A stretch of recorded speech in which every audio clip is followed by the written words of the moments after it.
suscite encore la passion, la joie et le bonheur. C'est quand on parle de Jésus, le divin sauveur. Ok, merci. Je commence d'abord par vous saluer. Mon nom c'est Thierry Munganga, croyant du message du temps de la fin. Oui, ce qui m'a poussé à réaliser cette petite émission, c'est par rapport à tous ceux qui sont en train de se dire et ce qui se passe actuellement dans le monde du message du temps de la fin. Nous ne pouvons pas rester bouche bée parce que le message, c'est notre patrimoine. Donc c'est ce que nous avons d'intervenir ici en personne. Et j'aimerais tout d'abord vous dire que tout ce qui va se dire ici, donc tout ce que je suis en train de dire maintenant, cela n'engage que moi. Ça me concerne.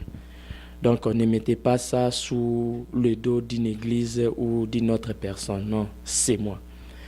Pourquoi je suis venu par devers vous, c'est pour vous dire que j'ai suivi sur les voies sociaux un pasteur interdisant les membres de son église de chanter ou d'écouter les chansons de pasteur Lifoko.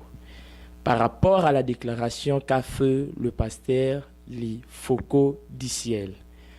Oui, ceci n'engage pas le pasteur Lifoko, ceci engage le message du temps de la fin. Voilà pourquoi je suis venu pour porter ne fût-ce qu'une petite lumière sur ça. Donc ce n'est pas pour créer un débat ou faire quoi que ce soit, mais juste pour apporter un peu de la lumière sur ça. Et je vous propose d'abord de suivre cet élément de pasteur Jean Bosco, si je n'ai pas oublié son nom, à propos de notre bien-aimé Lifoko. De ce que le frère Lifoko a dit, il est interdit dans cette église de chanter ces chansons. Quelqu'un ne peut pas se lever et dire que Jésus-Christ a fini son voyage et s'est incarné dans Branham. Il n'y a rien de stupide que j'ai écouté toute ma vie. Merci beaucoup, je pense que vous avez suivi. Pendant que dans l'église, il y a même des frères qui se méconduisent, qui chantent même des ndombolo. Mais ça n'engage que lui, c'est son église. Il a pleine autorité de dire à son église quoi l'église doit faire. Il est le pasteur, le mari de son église. Je lui dois beaucoup de respect parce que nous, dans le message du temps de la fin, le prophète Branham nous a enseigné sur toute une prédication. Il a intitulé ça le respect, surtout aux serviteurs de Dieu, qui que vous soyez. Pendant qu'il y a les gens de Bundoudi en Congo, ingérer Jésus-Christ tout au long de la journée. Ils ingèrent la gloire. Personne ne dit mot. Il y a les gens là qui disent que Jésus-Christ, personne ne dit mot. Mais quand le frère Lifoko vient pour nous apporter des révélations qui nous donnent la vie, et cela vous a révolté. Nous avons vite compris que c'est parce que vous ne voulez pas de nous. Mais avant de répondre à cette question, je vais lire une écriture pour vous dire que ça nous concerne nous. Ça, c'est pour nous. Nous, ça ne nous a pas dérangé.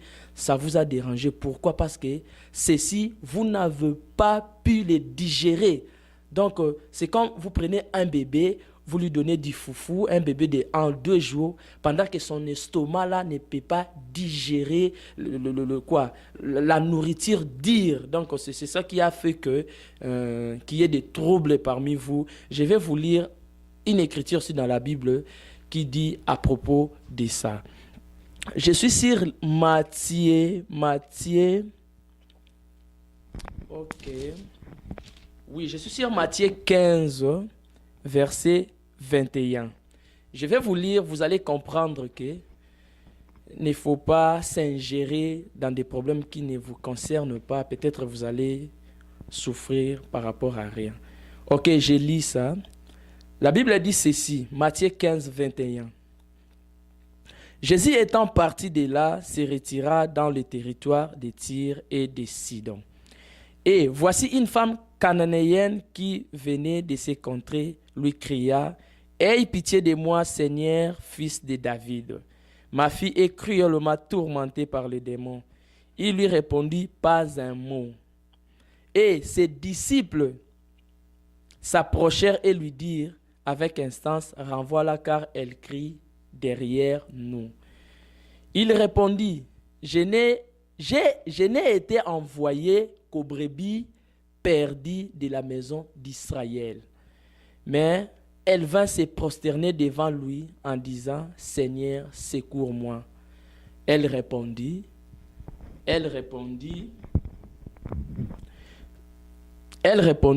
il n'est pas bien de prendre le pain des enfants et de les jeter aux petits chiens.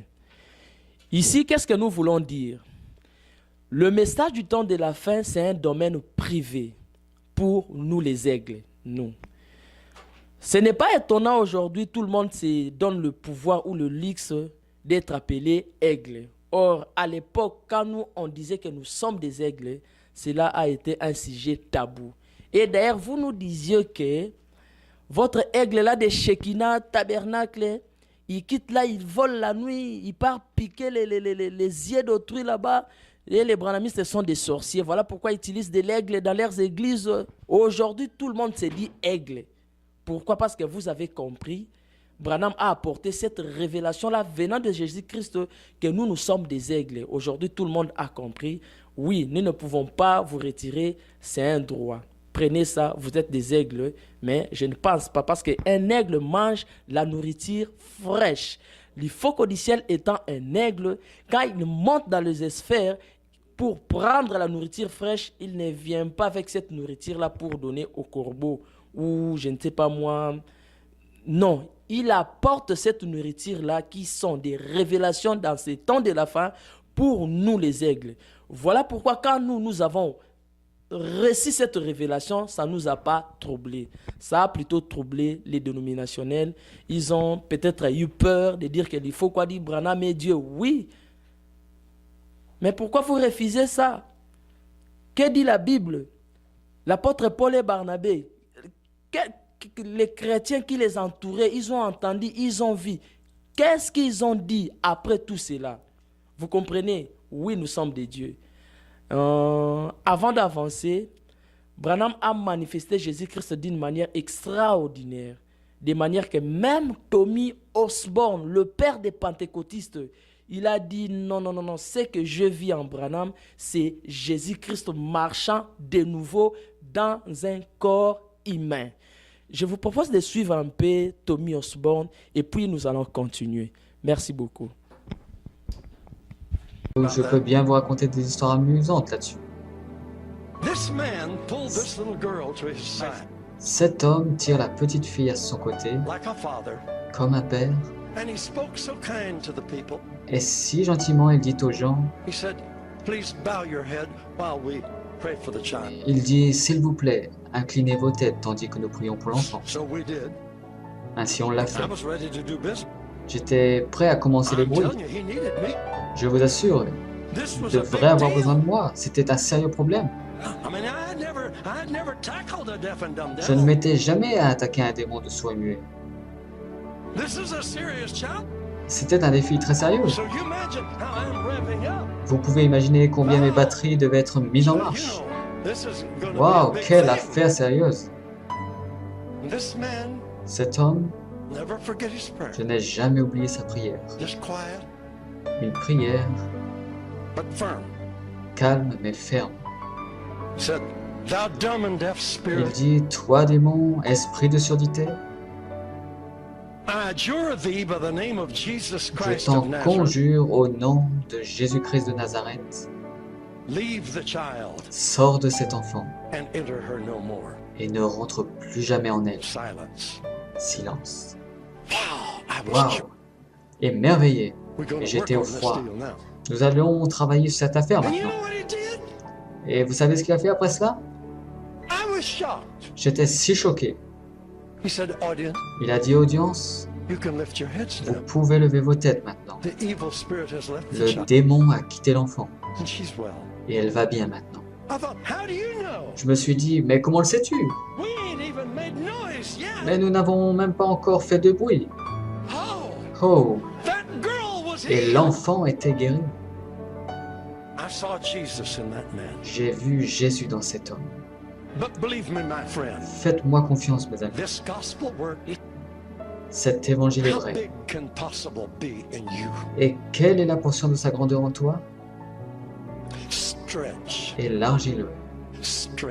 Déploie-le. Atteins le niveau. Crois seulement. Tout est possible. Si tu peux seulement croire. Dieu dit, parce que je t'aime, tu es mon choix, je suis avec toi, je ne t'abandonnerai jamais. Ainsi soit-il dans ta vie, au nom de Jésus-Christ. Alléluia. Okay, merci beaucoup. Je pense que vous avez suivi ce que l'évangéliste Tommy Osborne a dit. Tommy Osborne n'est pas n'importe qui dans le monde chrétien. Tommy Osborne, c'est un grand parmi les grands. Et il était allé une fois en Inde là-bas. Fort malheureusement, il avait échoué. Mais il a ouï dire parler de Branham. Tommy Osborne s'est donné la peine de venir voir ce qui s'est passé avec cet homme dédié, William Marion Branham, que nous aimons bien, notre précieux frère. Je vais vous lire une écriture ici aussi, et cela va nous donner ne fût-ce qu'une idée par rapport à ce que le pasteur Lifoko a dit.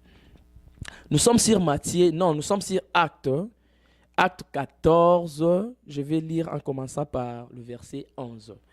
La Bible dit ceci.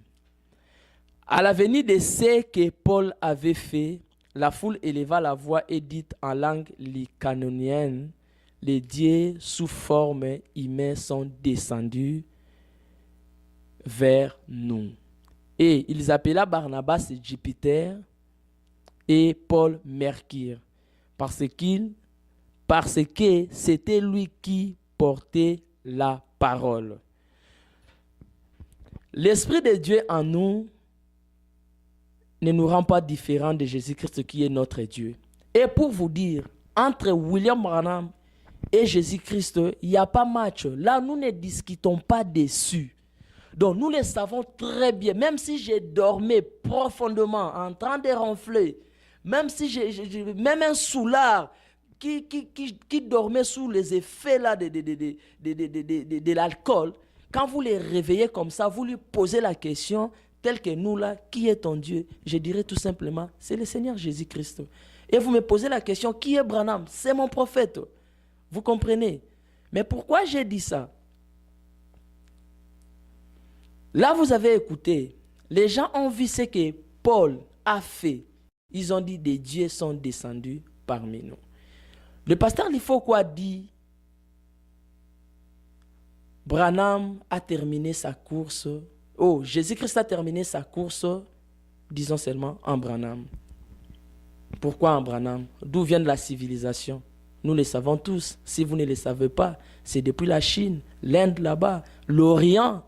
Vous comprenez? Jésus-Christ a travaillé là-bas où le Saint-Esprit parmi les apôtres, ça a continué jusqu'à aujourd'hui. La civilisation chrétienne aujourd'hui, c'est en Amérique. C'est simple. Donc on ne dit pas ça pour donner, je ne sais pas moi quoi là. La civilisation aujourd'hui, la civilisation chrétienne, c'est en Amérique aujourd'hui. Nous avons des preuves, des grands hommes de Dieu ont sorti en Amérique.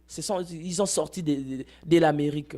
Nous avons eu des Billy Graham, Tommy Osborne, Oral Robert, et nous avons William Marion Branham comme un prophète majeur pour ces temps de la fin. Donc c'est un peu simple. Quand il dit ça, il ne prend pas la divinité suprême de Jésus-Christ pour venir donner ça à Branham. Non.